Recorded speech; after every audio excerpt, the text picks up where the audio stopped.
জুলাই স্প্রিন্টে হলো ঐক্যবদ্ধ একটা সম্মিলিত প্রয়াসের চিন্তা চেতনা তার একটা বহিঃপ্রকাশ ছিল জুলাই অভ্যুত্থান। তো আমরা চেয়েছিলাম যে পরে আসলে সকলে ঐক্যবদ্ধভাবে কাজ করবে। আমরা লক্ষ্য করছি জুলাই অভ্যুত্থানের পরবর্তী ছাত্র শিবিররা প্রত্যেকটা মুখ ছাত্র বান্ধব এবং সেবামূলক আন্দোলনে অগ্রসর হচ্ছে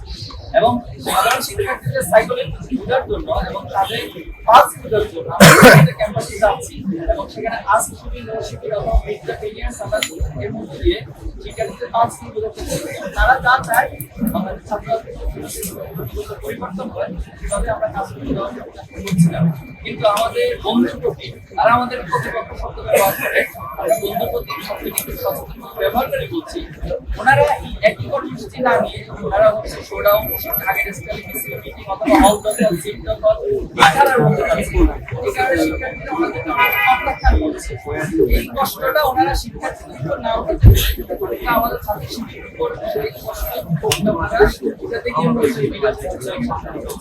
আমরা শুরু থেকে আমাদের সাথে 9 বছর থেকে বসেছিলাম। তো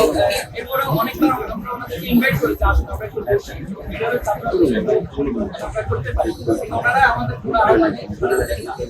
এই পরিস্থিতিটা আসলে ঢাকায় মাটিয়ে আমরা ঢাকা বিশ্ববিদ্যালয়ে অনুষ্ঠান আয়োজন করেছি এবং প্রত্যেকটি ক্যাম্পাসে অনুষ্ঠান আয়োজন করেছি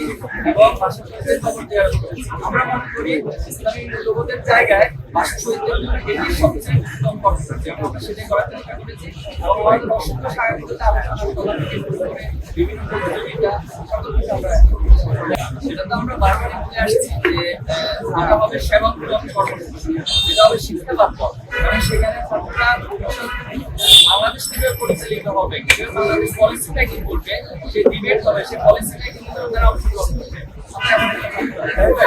সেখানে কোনো আধিপত্য থাকবে না, সেখানে কারোর উপর কোনো আদর্শ চাপিয়ে দেওয়া থাকবে না এবং সেখানে জোর করে কারো কর্মসূচি দেওয়া না গেলে তার উপরে দর্শন করা এ ধরনের অস্ত্রের